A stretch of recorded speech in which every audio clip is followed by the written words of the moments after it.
Hello and welcome to TALRadio. At TAL, we connect those willing to give to those who are in need. My lovely listeners and my wonderful audience. So happy to have you back with us. You're listening and watching to a wonderful series called Self-Coaching. And whenever I say this word, you know very well who's going to be the guest of honor. Let's welcome Andrew Tallents. Andrew is a self-coaching expert and has coached thousands of people, not just CEOs, I would tell leaders across the globe. So Andrew, welcome to TALRadio. Thanks, Andy. It's great to be with you again.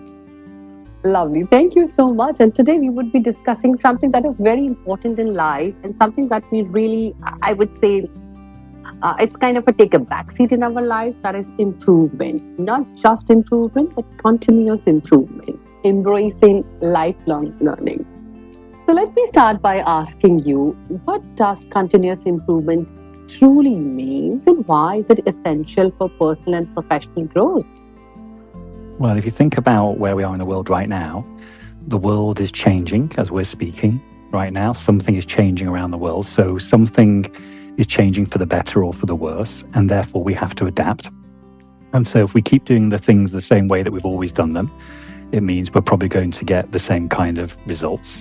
And so continuous improvement really is a mindset which says, if I can learn how to actually do things a little bit better the next time I do something in a changing world, it means I'm probably going to get better results. So there's definitely this attitude towards curiosity and understanding self and how we appear. And if we don't, the world will move on, and we won't be able to contribute to it anymore because other people are continuously learning and improving. So it's so important for the world we live in today for everybody.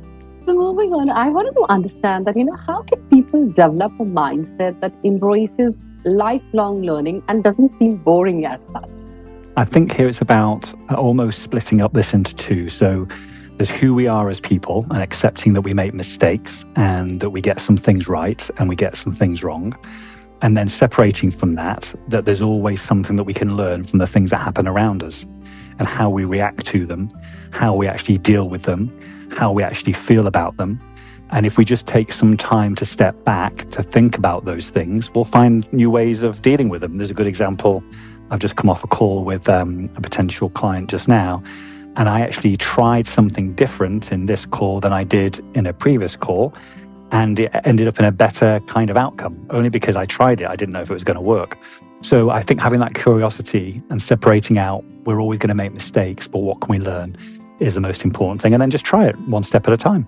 So whenever we are trying, anything in life, there's certain barriers always. So what do you feel are the common barriers here that prevent people from continuously improving themselves? I think there are two things here. The first is we tend to be around people most of the time who are very opinionated, have very strong views, and they always appear as though they're right. So if they are right, then anything that we suggest in light of that might not be right. And therefore there's this reticence to come up with new ideas and new ways of doing things for fear of being talked down or for maybe appearing that we're getting things wrong. So that's the first thing. The second thing that's happening is we tend, as we get older, not to want to demonstrate a beginner's mindset, which is what continuous improvement is all about. It's saying, what if I didn't know what I know now? How might I do things differently? And almost have that I'm riding a bike for the first time type mentality. What is it I would do and what would I try differently? So having a beginner's mindset, not being worried about people saying things about us negatively around that is important as well. So they're probably two things to overcome. Moving on, we've spoken so much about self-awareness in a previous episode. So how do you feel that self-awareness actually contributes to identifying areas for growth and development? Well, it's so important. If I go through a day and I'm not self-aware at all about what I've done and how I've done it and who I've impacted, it means I'm just going to do exactly the same thing tomorrow, thinking that it's the right thing to do. Whereas if I become self-aware, and what I mean by that is I understand when I say something or when I do something, how it feels for me, how effective was it, how did I make the other person feel that I'm in the room with, and I become aware of that in the moment, not do anything with it at that point, but just become aware of it. It means I have very different information and intelligence to take away with me to work out what might be different next time if I did something just a little bit differently. So the self-awareness is so important. Feedback will come on to later, but this is about us understanding how it's feeling right now and what's working. So many of us are not very good at that, and we just need to practice it and develop it by just being in tune with how we're feeling. True. So that takes me to my next question. We've heard this amazing saying, and I'm sure as a child, probably till today also, it is so relevant, that curiosity is the mother of all inventions. So talking about curiosity, what role does it really play in lifelong learning? There's a really interesting distinction here. If we think about if I'm continually trying to improve something, but I'm feeling about it negatively because it maybe didn't work or somebody's criticized me, then I might start asking the question, why? And why is not really curiosity. Why is a defensive response that tries to rationalize something. So what we need to do is move away from the question why and start asking the question with another starting word, which is what, how, when, who.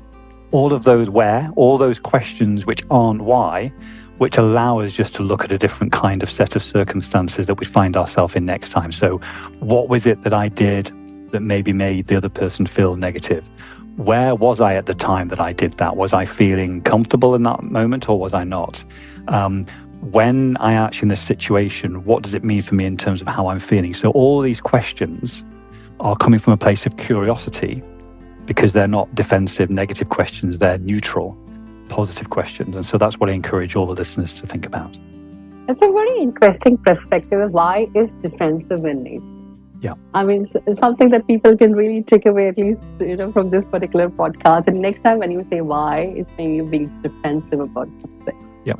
So moving on, whenever we try to do something new, it's a very rare scenario that we get immediate results, and because we do not get them, we generally tend to let things go. So how do you feel that people can really stay motivated to learn when they do not see immediate results? Yeah, there are 2 or 3 things to think about here. So we're achieving certain results now, and we want to improve those results and also how we go about getting those results. And so what we need to focus on is process. So it's the way in which we get to those results. If we actually forget about the results for now, because when we focus on results, we forget about process. We tend to shortcut things. We tend to go for the easy wins. If we focus on process, how am I moving towards those results? It means I can take one step at a time and start to work out how I can improve step 1, step 2, step 3. And over time, we need to trust that those changes that we're making in the process will eventually lead to the better results. The danger is when we start making changes to process and we don't see the results quickly, we then start to change the process again because that didn't work in our own mind. But we've got to look at little changes over time which will lead to bigger results. And that's the biggest learning, where you've got to trust the process, trust your own instinct, trust your own self-awareness that what you're doing on each step is better than it was, and therefore it's going to lead to a better result in time.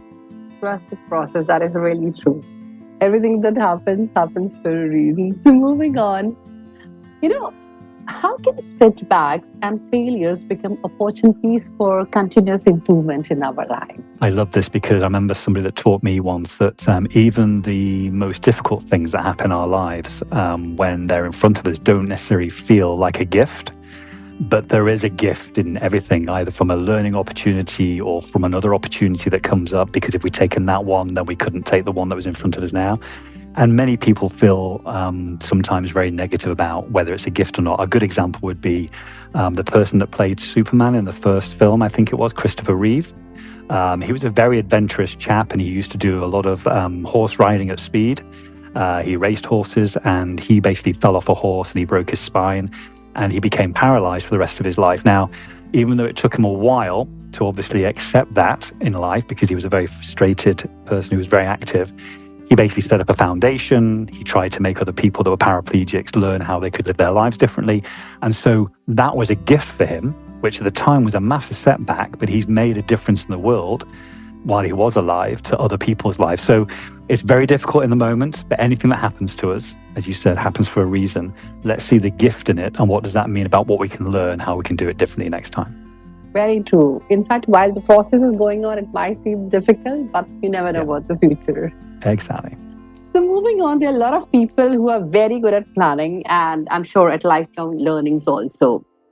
So do you feel that there are certain kind of rituals or daily practices they follow to maintain that kind of continuous improvement in their life? I think we may come to this later as well, but there's a little bit of reflection here that's needed. So let's say we have 8 hours in a day that we're working in, and it might be we're doing some work at home or work in the office place, and we do work for an hour. I think after that hour, it's always nice to be able to put some very brief reflection time in so we can just step back from what's actually just happened right now, maybe make a few notes, nothing major, just make a few notes before we go back into the next hour in terms of working again. And this ritual and habit of very small reflection pause in between what we're doing means by the end of the day, we have a series of little notes that we can then reflect on about what was the theme, the pattern during the day in terms of things that we could do better.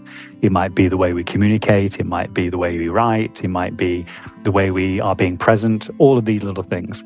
And so they're the kind of habits that are very important. And then once a month, when we've got all of these little notes, is actually look at some of the patterns and themes and have a more deeper reflection time about what is the learning for us there and how can we start to make some changes. And we can always ask for some feedback around that, but generally it's about us learning on a day-to-day basis. So for me, it's about habits, rhythm, ritual, but make sure you put the time in. You just mentioned about journaling. I really, maybe it could be a little bit out of context, but everywhere you go, everybody's talking about journaling. Do you feel that it's like back in action? It is. There's a lot of research to prove now that if you just journal without thinking, and therefore you just write, that art of processing what it is that you're writing, what's going on in your head, allows you to deal with whatever's going on for you more effectively because you're processing it and you're actually expressing it. And a lot of people don't actually keep what they journal. A lot of people throw it away or put it in a drawer. It's the process that's important. If you want to keep the journal to reflect on it, that's fine too. But there's a lot of evidence now to support, particularly when you can't get to sleep at night and you just want to write something that's down in your head. It's amazing how it clears the head and it's processed it.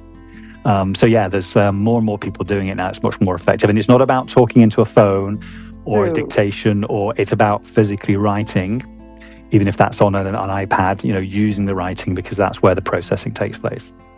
That's very true. I think you and me, we certainly belong to the diary era, and I'm sure it is coming back.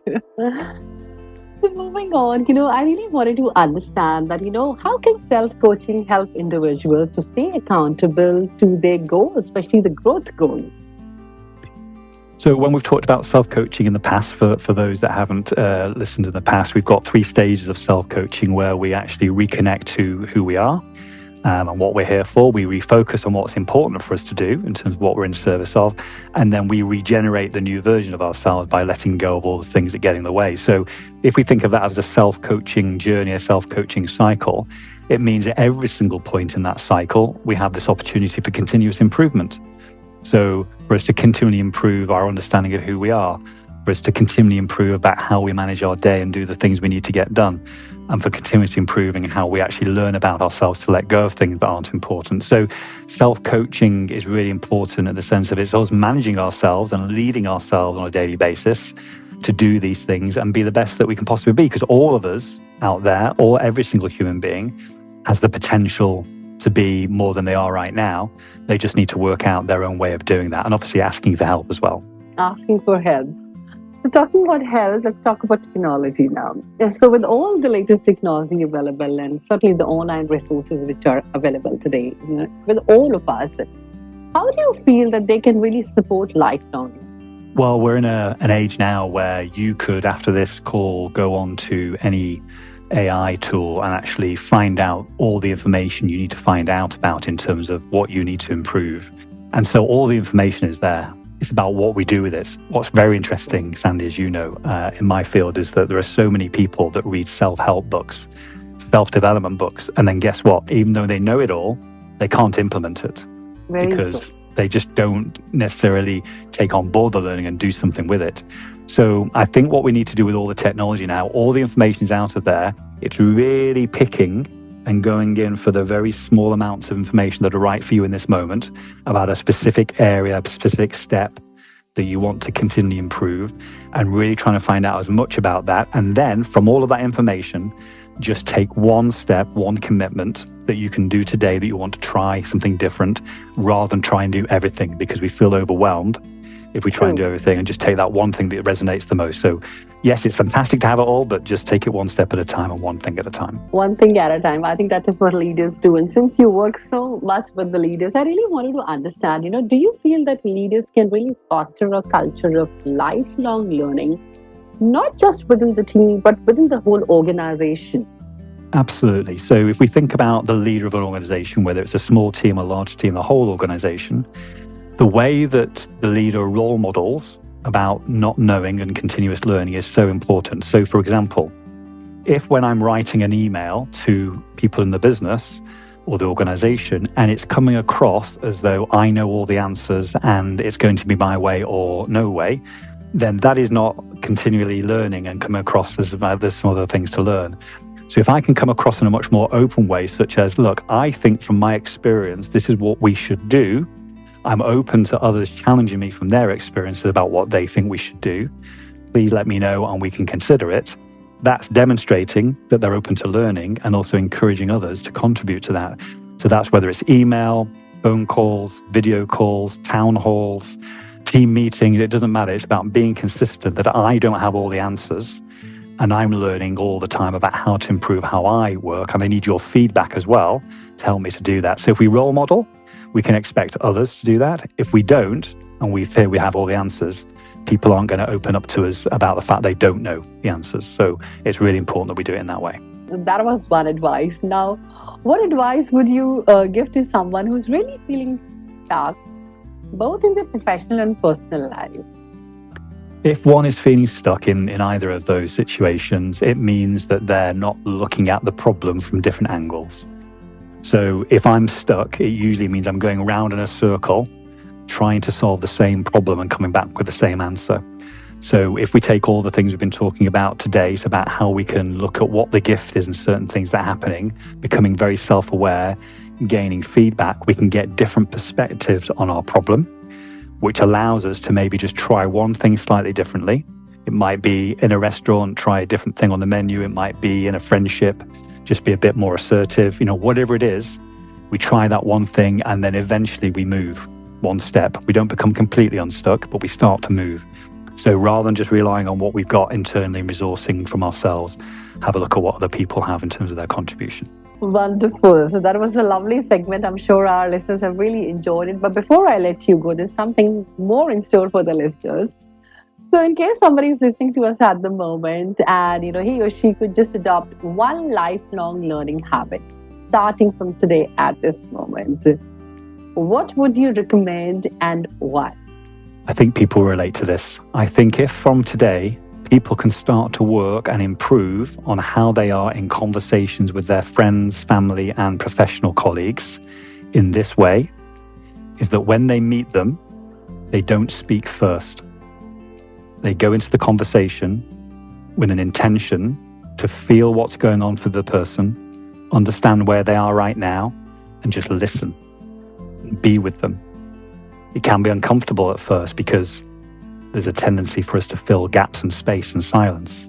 But if we can do that, we have richer experiences because we're being led by the other person in our relationship about what it is they want in the moment right now. And we can all definitely improve on that. Lovely. That was intense. So on that wonderful note, I'm going to wrap up this lovely segment and this lovely episode of this wonderful series called Self-Coaching. Andrew, thank you so much. And thanks to our lovely audience. And keep on listening to TALRadio.